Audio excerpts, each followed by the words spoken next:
Welcome to all of you. आप सभी लोग का स्वागत है। तो आज हम लोग डिस्कस करने वाले रहेंगे एक नया टॉपिक, एक नया सेक्शन हम लोग डिस्कस करेंगे जो कि वेक्टर कैलकुलस है। ठीक है, वेक्टर कैलकुलस काफ़ी इंपॉर्टेंट रहा करता है, चाहे आप फिजिक्स का कोर्स कर रहे हो हायर लेवल पे, ग्रेजुएशन लेवल या जो भी आपका हायर कोर्सेज रहते हैं उस पर, या आप मैथमेटिक्स के कोर्सेज आप कर रहे हो। वेक्टर कैलकुलस जो है काफ़ी इंपॉर्टेंट रहा करता है। जो फिजिक्स के कर रहे होंगे आप कई बार देखते हैं एक्चुअली इलेक्ट्रोडायनेमिक्स में आपको इलेक्ट्रोमैग्नेटिक थ्योरी का खास करके जो है डिस्कशन करने के दौरान ये काफ़ी ज़्यादा मतलब उसका लैंग्वेज ही एक तरह से रहा करता है।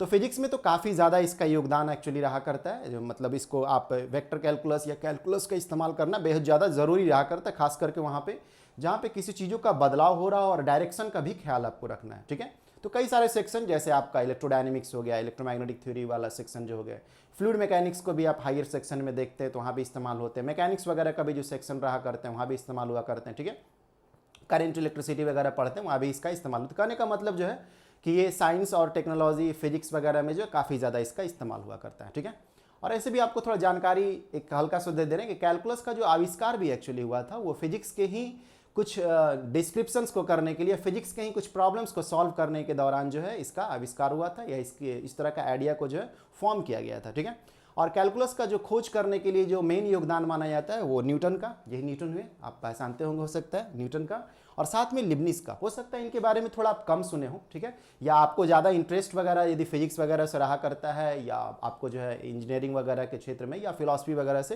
तो आप लिबनिस का भी जो है नाम जरूर सुने होंगे एक्चुअली जो। ठीक है, तो इन दोनों को माना जाता है कि कैलकुलस को जो है इन लोगों ने डेवलप किया। एक बहुत बड़ा ये विवाद भी एक्चुअली कि इन दोनों में से कौन एक्चुअली जो है सही संस्थापक है। तो ये एक हिस्ट्री एक्चुअली है, एक साइंटिफिक हिस्ट्री बोल सकते हैं, पीछे बहुत बातें हैं एक्चुअली। ये दोनों समकक्ष ही थे, मतलब ये दोनों पैरेलल ईयर्स में ही एक्चुअली थे। कहने का मतलब उस जिस दौरान न्यूटन एग्जिस्ट कर रहे थे उसी दौरान लिबनिस भी एग्जिस्ट कर रहे थे। कहने का मतलब ये हुए। ठीक है, लिबनिस एक ये जो न्यूटन जो एक थे एक पावरफुल हस्ती एक्चुअली थे, सही से देखा जाए तो। लिबनिस भी अपने देश में एक्चुअली ये पावरफुल हस्ती में से माने, पावरफुल इस सेंस में साइंटिफिक वर्ल्ड में आप बोल सकते हैं, इंटेलेक्चुअल वर्ल्ड में, उस तरह से पॉलिटिकल या उस तरह का जो है सामाजिक रूप से पावरफुल आप नहीं बोल सकते हैं, लेकिन इंटेलेक्चुअल वर्ल्ड में इन दोनों का जो नाम अपना काफ़ी उच्चतर स्तर पे एक्चुअली रहा करता है। न्यूटन का तो है, ठीक है, लिबनिस का भी काफ़ी उच्चतर स्तर में रहा करता है। ठीक है, न्यूटन जो एक्चुअली फिजिक्स का जो ये जो कैलकुलस का जो फॉर्मेशन किए एक्चुअली वो फिजिक्स के ही प्रॉब्लम्स को या फिजिक्स का ही डिस्क्रिप्शन करने के दौरान जो है एक ये विचारधारा जो आप कैलकुलस के रूप में जानते हैं एक्चुअली इसको फॉर्म कर दी। बड़ा आश्चर्य लगता है ना चीज़ों के बारे में कि आप एक कैलकुलस का एक फॉर्मेशन जो है नॉर्मली किसी आदमी ने स्टार्ट कर दिया एक्चुअली जो है, और कुछ फिजिक्स के प्रॉब्लम्स को या कुछ डिस्क्रिप्शंस को करने की वजह से। ठीक है, रेट ऑफ चेंज वगैरह का जानकारी या एक्सेलरेशन, वेलोसिटी, ये सब ग्रेविटेशन का जिस समय जो है एक तरह से समझिए कि डिस्क्रिप्शन कर रहे थे, उसी दौरान जो है कैलकुलस का जो है एक तरह से खोज जो है न्यूटन के लिए जाना जाता है, या न्यूटन को एक तरह से जो है माना जाता है कि उस दौरान खोज किया गया। लेकिन लिबनिस भी एक्चुअली जो है, ठीक है, पैरेलल समय में, ठीक है, वो कैलकुलस का जो है या कैलकुलस से ही मिलता जुलता विचारधारा को जो है एक तरह से प्रोड्यूस किया। आज आप जो इंटीग्रेशन का जो सिंबल देखते हैं ना, इस तरह का जो सिंबल रहा करता है, समेशन टाइप का, स्ट्रेच्ड समेशन टाइप का, इस तरह का जो है, ठीक है, ये जो सिंबल एक्चुअली वो लिबनिस का ही दिया हुआ एक्चुअली समेशन, ठीक है, उस तरह का सिंबल रहा करता है। ये जो एस लिखा, ये जो इंटीग्रेशन ऐसे लिखाता है ना एक्चुअली, ठीक है, ये जो आप इंटीग्रेशन ऐसे लिखते हैं ये एस लिखा हुआ है एक तरह से देखा जाए तो, एस जो कि स्ट्रेच किया हुआ है, ठीक है, तो ये जो सिंबल है वो एक तरह से लिबनिस का ही दिया हुआ है। तो लिबनिस भी एक्चुअली कैलकुलस के जनक माने जाते हैं, कैलकुलस को फॉर्म करने में इनका योगदान रहा करता है। ठीक है, संयोग ऐसा था कि ये दोनों जो है एक ही समय में जो इस तरह का विचारधारा को सामने लाए थे, इसलिए एक विवाद क्रिएट हो गया था कि कहीं ऐसा तो नहीं एक दूसरे का आइडिया को चुराया गया। ठीक है, लेकिन ऐसा नहीं है, बहुत समय के दौरान ऐसा देखा गया एक्चुअली कि आइडिया को चुराया नहीं गया, क्योंकि जो न्यूटन थे एक्चुअली वो ब्रिटिश के थे, और ये जो आपका जो लिबनिस थे एक्चुअली जर्मनी के थे। ये आपको लंदन के हुए, मतलब यूके के एक्चुअली रहे, और ये जो है ये जर्मनी के। उस समय उस दौर में 1700 के अराउंड में जो है उस दौर में टेक्नोलॉजी इतना ज़्यादा विकसित वगैरह नहीं था, इतना ज़्यादा इन्फॉर्मेशन का आदान प्रदान आज जैसे हो जाता है व्हाट्सएप से, फेसबुक से, या और भी कम्युनिकेशंस के बहुत फास्ट एक्चुअली तकनीक है, उस समय ऐसा नहीं था। ठीक है, उस समय जो है नॉर्मली जो चिट्ठियों के माध्यम से, पत्र के माध्यम से पत्रचार वगैरह जो हुआ करते हैं, तो जो कि आपसी शहर में ही ज़्यादा हुआ करते थे, एक देश से दूसरे देश बहुत कम एक्चुअली रहा करते थे। उसमें भी जो है नॉर्मल इस तरह का लोग बहुत कम ही करा करते थे लेकिन बहुत कम करा करते थे। ठीक है, कि आप ये समझिए कि आपको इंग्लैंड के हुए और ये जो है जर्मनी के, ठीक है, तो ऐसा माना जाता था कि नॉर्मली जो है इन लोग ऐसे भी इन दोनों के बीच में बहुत ज़्यादा संवाद नहीं हुआ करते थे। हाँ, लेकिन ये सिचुएशन क्रिएट होने के बाद कि कैलकुलस को खोज पहले किसने किया एक्चुअली, उस दौरान में जो है काफ़ी विवाद एक्चुअली हुए थे। ठीक है, ये अपनी जगह पे काफ़ी विवादास्पद बात है एक्चुअली, लेकिन बात यही है इंपॉर्टेंट कि इन दोनों ने एक्चुअली जो है कैलकुलस में काफ़ी ज़्यादा योगदान दिया, मतलब इन्हीं लोग ने इसका नींव रख दिया एक्चुअली जो है। फिर डेवलपमेंट में भी काफ़ी योगदान दिया, फिर तो धीरे धीरे एक प्रोसीजर बनता गया, लोग उसमें ऐड करते गए बहुत सारा, लेकिन शुरुआती दौर में जो है कैलकुलस का जो विचारधारा एक्चुअली इन्हीं दोनों का एक्चुअली योगदान दिया हुआ है। ठीक है, और ऐसा भी नहीं कि आगे पीछे, लगभग एक ही समय में वो विचारधारा एक्चुअली जो है सामने लाए हुए थे। ठीक है, बहुत सारा तो जो सोच है, बहुत सारा जो तकनीक है कैलकुलस का जो एक्चुअली लिबनिस का ही हम लोग प्रयोग करते हैं। ठीक है, फिर भी जो एक तरह से जनक जो ऐसे देखा जाए माना जाता है एक्चुअली वो पॉपुलर रूप से तो न्यूटन को एक्चुअली, क्योंकि न्यूटन एक पावरफुल हस्ती थे इंटेलेक्चुअल वर्ल्ड में, इंटेलेक्चुअल। ठीक है, इंटेलेक्चुअल वर्ल्ड में इनको जो है सर्वे सर्वा माना जाता था। ठीक है, बाकी ऐसे लिबनिस के बारे में भी यदि आप नॉर्मली जो है फिलॉसफी वगैरह पढ़ते होंगे या और भी आपको साइंटिफिक चीज़ों से बहुत ज़्यादा लगा होगा तो लिबनिस का भी नाम सुने होंगे। लिबनिस भी एक तरह से देखा जाए तो इनका ज़्यादा योगदान जो है फिजिक्स में भी रहा है, मैथमेटिक्स में भी रहा, यहाँ तक कि कंप्यूटर का जो डेवलपमेंट एक्चुअली हुआ है, ठीक है, उस डेवलपमेंट में भी उनका काफ़ी ज़्यादा योगदान रहा है। साथ में ये दोनों जो है एक फिलोसफर भी थे। ये अलग बात है कि इन दोनों वैचारिक रूप से मतलब सेम चीज़ों को क्रिएट किए कैलकुलस, और इसके वजह से एक द्वंद्व क्रिएट हो गया, एक बहुत ज़्यादा एक दूसरे का विरोधी एक्चुअली हो गए थे। ठीक है, लिबनिस और जो न्यूटन थे ये दोनों एक दूसरे का काफ़ी बड़ा कट्टर विरोधी आप बोल सकते हो। उसका वजह सिर्फ यही था कैलकुलस की वजह से एक्चुअली, कि कैलकुलस का खोज पहले किसने किया, कौन किसका आइडिया चुराया। ठीक है, लेकिन इन बाद में ऐसा देखा गया कि कोई किसी का आइडिया नहीं चुराया, ये दोनों जो एक तरह से पैरेलल रूप से जो है कैलकुलस को डेवलप किया एक्चुअली जो। ठीक है, और इन दोनों में समानता ये भी है एक्चुअली कि कैलकुलस का एक तरह से जो है इन दोनों का योगदान जाता है डेवलप करने के लिए, जिससे आज हम लोग फिजिक्स का इतना दायरा और फिजिक्स की वजह से तकनीक का इतना दायरा एक्चुअली जो है देखते हैं। ठीक है, और लिबनिस जो है नॉर्मली कंप्यूटर में भी जो है कंप्यूटिंग टेक्नोलॉजी को भी जो है डेवलप करने के लिए काफ़ी ज़्यादा जाने जाते हैं। और ऐसे ही नॉर्मल एक जानकारी हम आपसे देने का ये कर रहे हैं कि ये दोनों जो एक्चुअली अनमैरिड थे। ठीक है, कभी भी इन लोगों ने जीवन में जो है शादी नहीं की एक्चुअली जो। ठीक है, ये दोनों अनमैरिड रहे एक्चुअली जो है। ठीक है, ये कुछ कॉमन विशेषताएं। और जहाँ तक बौद्धिकता के बारे में बात बोला जाए तो न्यूटन और लिबनिस काफ़ी ज़्यादा बौद्धिक उच्चतर श्रेणी में एक्चुअली जाने जाते हैं। ठीक है, ये दोनों काफ़ी धार्मिक भी एक्चुअली थे, आपको जानकारी हो या नहीं हो। न्यूटन तो काफ़ी ज़्यादा धार्मिक थे, ये अधिकतर समय नॉर्मली बाइबल वगैरह को पढ़ने में बिताया करते थे, बहुत सारे धार्मिक चीज़ों को एक तरह से जो है फॉलो करने के लिए करते थे। लेकिन हाँ, अंधों की तरह या आप ब्लाइंड जिसको फॉलोअर बोला जाता है उस तरह का नहीं, जैसे नॉर्मली आप एक धर्म के रूप में जो पाखंड आप देखा करते हैं वो सब तरह का उन लोगों नहीं, फिर भी जो है इंटरनली रूप से बाय हार्ट जो है इन लोग काफ़ी ज़्यादा एक्चुअली जो रिलीजियस थे। ठीक है, और ये लिबनिस तो कई सारा फिलॉसफी के लिए भी जाने जाते हैं, खास करके इनका जो फिलॉसफी और लॉजिकल श्रेणी में एक्चुअली जो है फॉर्मल लॉजिक के रूप में जाता है। इनका जो फिलॉसफी का एक्चुअली जो श्रेणी में रहा करता है ज़्यादा वो रीजनिंग बेस्ड एक्चुअली है। ठीक है, लेकिन इनका फिलॉसफी में बहुत ज़्यादा योगदान है, और ये काफ़ी ज़्यादा जो एक तरह से रिलीजियस बहुत सारी जो है फिलॉसफी को सामने रखें।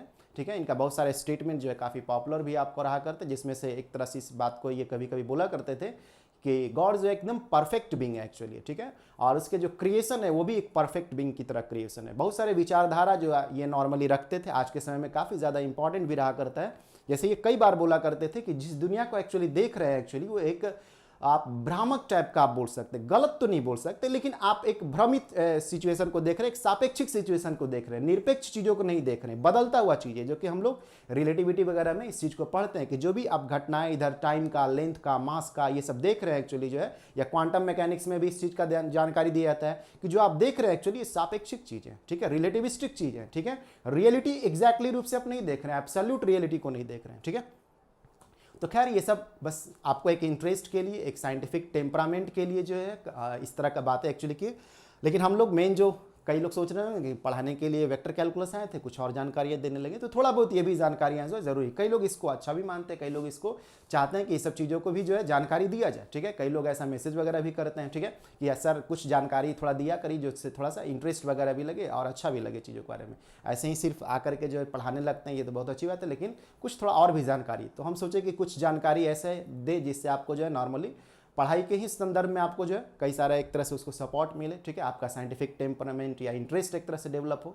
ठीक है, तो हम लोग जो अभी पढ़ने वाले हैं वो वेक्टर कैलकुलस पढ़ने वाले हैं। ठीक है, तो वेक्टर कैलकुलस जो हम लोग पढ़ने वाले हैं, तो वेक्टर कैलकुलस में हम लोग जो है मेन जो टॉपिक पढ़ने वाले रहेंगे वेक्टर कैलकुलस में, वेक्टर कैलकुलस का जो मेन टॉपिक हम लोग पढ़ने वाले रहेंगे वो क्या क्या पढ़ेंगे। देखिए मेनली रूप से जो हम लोग वेक्टर कैलकुलस में पढ़ेंगे वो एक तरह से जो है हम लोग सही से देखा जाए तो हम लोग तो मेनली रूप से जो है gradient, just a minute, gradient के बारे में, जस्ट थोड़ा कलर इसका चेंज कर ले रहे हैं, ग्रेडियंट के बारे में, ठीक है, डाइवर्जेंस के बारे में। देखिए ये सब पहले भी हम थोड़ा बहुत पढ़े होंगे आप लोग, ठीक है। और हम लोग अभी जो है कुछ सवाल के माध्यम से भी कुछ ज़्यादा डिटेल में एक्चुअली जो है पढ़ेंगे, ठीक है। कुछ लोग को थोड़ा सा देखने में हल्का सा दिक्कत लग रहा होगा, लेकिन जब हम नॉर्मली टॉपिक को लेंगे तो फिर सही से बोर्ड का जो है नॉर्मली फॉर्मेशन किया हुआ रहेगा, ठीक है। अभी फिलहाल में इसी पे लिखते हैं, कोई दिक्कत नहीं है, ठीक है।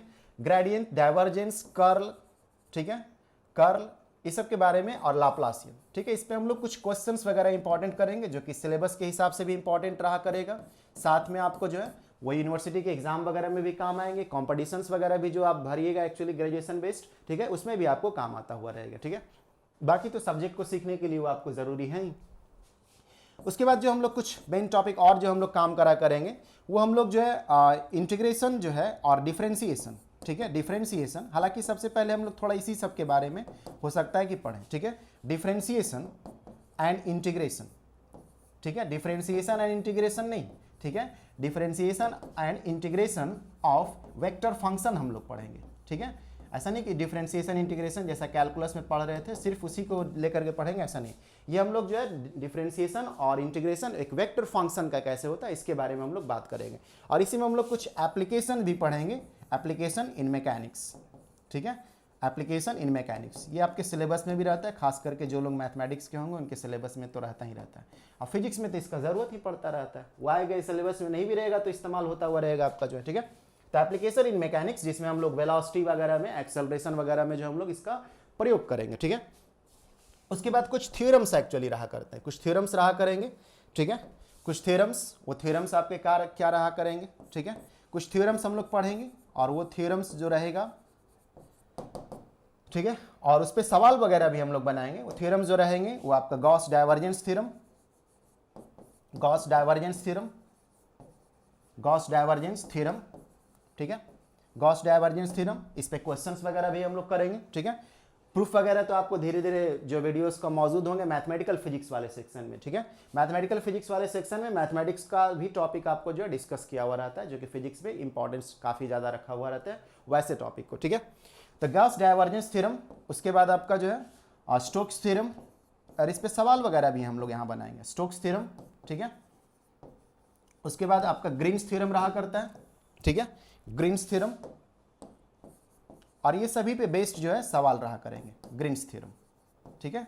और इन सभी पे बेस्ड जो है क्वेश्चंस रहेंगे, वो क्वेश्चंस जो है ग्रेजुएशन का भी क्वेश्चंस रहेंगे, और वो क्वेश्चन जो है आपका कॉम्पिटिशन्स के भी क्वेश्चंस रहा करेंगे। ग्रेजुएशन बोलने का मतलब यूनिवर्सिटी वाइज भी आपको कुछ कुछ क्वेश्चन सॉल्व करवाए जाएंगे, ठीक है। और कुछ कॉम्पिटिशन्स के जैसे एग्जाम वगैरह का जो क्वेश्चंस रहा करते हैं उसका भी डिस्कशन जो है किया हुआ रहेगा, ठीक है। तो ये दोनों लोग को काम आने वाले हैं, जो फिजिक्स के हैं उनको भी काम आने वाले हैं और जो मैथमेटिक्स के हैं उनके भी काम आने वाले हैं, ठीक है।